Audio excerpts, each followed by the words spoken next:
orang melihat mungkin kalau Pak Prabowo tidak disandingkan dengan Pak Gibran, dengan Mas Gibran, isu-isu minus belakangan ini mungkin nggak akan tertuju ke Pak Prabowo gitu. Bisa jadi, Hmm. karena takut. Begitu Pak Prabowo ngambil sama Pak Gibran itu takut. Hmm. Kenapa takut? Karena tadi saya katakan di awal, Pak Prabowo sama Mas Gibran ini adalah join dua kekuatan, rekonsiliasi dua kekuatan besar di Indonesia. Yaitu kekuatannya Pak Jokowi sama kekuatannya Pak Prabowo.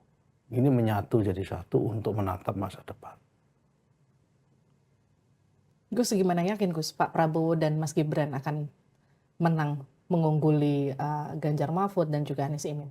Ya yakin lah, gimana nggak yakin. Masyarakat mau menerima kok dengan baik.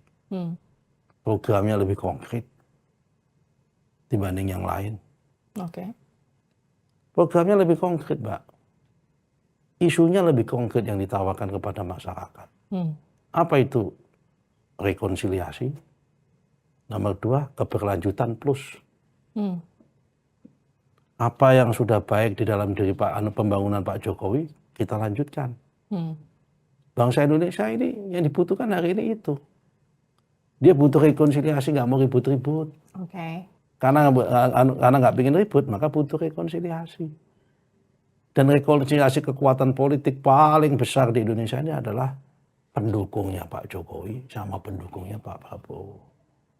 Coba lihat hari ini. Dengan pendukungnya Pak Jokowi sama Pak Prabowo menyatu. Sudah nggak ada lagi nih suasana pemilu kita hari ini. Cebong kampret. Dulu kan cebong kampret rame. Hari ini nggak ada. Nggak ada atau belum, Gus? Nggak Karena ada. kan belum kampanye nih. Nggak ada nih.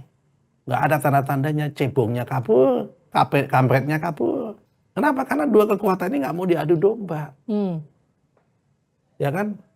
Yang kedua, dalam diri rekonsiliasi, namanya orang rekonsiliasi dibutuhkan persatuan. Oke.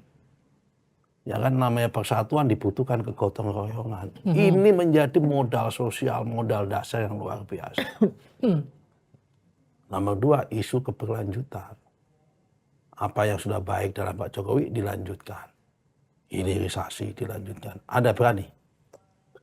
Tim sukses maupun paslon lain yang berani mengatakan ada hilirisasi. Nggak ada yang berani. Bahkan saya baca di majalah Tempo, ada wawancara salah satu petinggi tim suksesnya mereka mengatakan akan meninjau pelarangan ekspor nikel. Oke.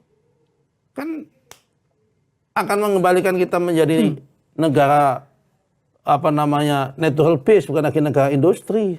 Kita ingin menjadi negara industri. Kenapa? Nggak mungkin negara kita akan maju kalau tanpa negara industri, nggak ada added value. Oke. Nah, dari sini saya yakin pertama dari program lebih nyata, lebih konkret. Coba kalau kita bedah yang lain, isunya. Isu perubahan yang diusung oleh Anies Muhaimin misal. Perubahan itu minimal harus ada 3 syarat. Pertama, ide perubahannya apa? Oke. Kedua, institusi yang mau diubah apa? Ketiga, aktornya pengubah siapa? Pertama, dari segi aktor yang mau diubah. 2 partainya terlibat pemerintahan 10 tahun. Kok mau menawarkan perubahan-perubahan apa? PKB sama Nasdem di dalam pemerintahan 10 tahun. Syarat rukun perubahan udah nggak ada dari sisi aktor. Oke. Apalagi ide perubahan, ide apa yang mau diubah yang ditawarkan masyarakat. Absurd tawaran perubahannya itu. Dia mengatakan perubahan adalah mencari lapangan tenaga kerja bagi milenial lebih gampang. 20 tahun Menteri Tenaga Kerja di tangan PKB. Hari ini dia menjadi aktor perubahan. Dari mana caranya? Oke. 20 tahun loh. Menteri Tenaga Kerja mulai dari zaman SBY, Herman Suparno, Muhaimin Iskandar, Hanif Dhariri, sekarang Ida Fauzia. Yang paling bertanggung jawab terhadap mencari kesempatan kerja ini siapa? Market placement ini siapa? Ya kan, working placement. Ya kan? Menteri Tenaga Kerja. mau ngomong perubahan dari sisi aktor, idenya nggak ketemu, Oke. institusinya pun nggak ditawarkan dengan baik, Baik. Kalau yang satu lagi? ya kan? Malah nggak ketemu isunya, Hmm. penegakan hukum katanya. Hmm. Ya kalau kita mau ngomong penegakan hukum, kita buka aja rapotnya. Oke. Pihak-pihak tertentu yang dalam petik ada banyak masalah hukum itu di mana letaknya? Hmm. Terus kekuatan Prabowo Gibran ada di mana? Individunya, Oke. sosoknya, yang satu tegas, sangat matang, Hmm. strong leadership, yang satu milenial. Oke. Kedua, idenya, Hmm.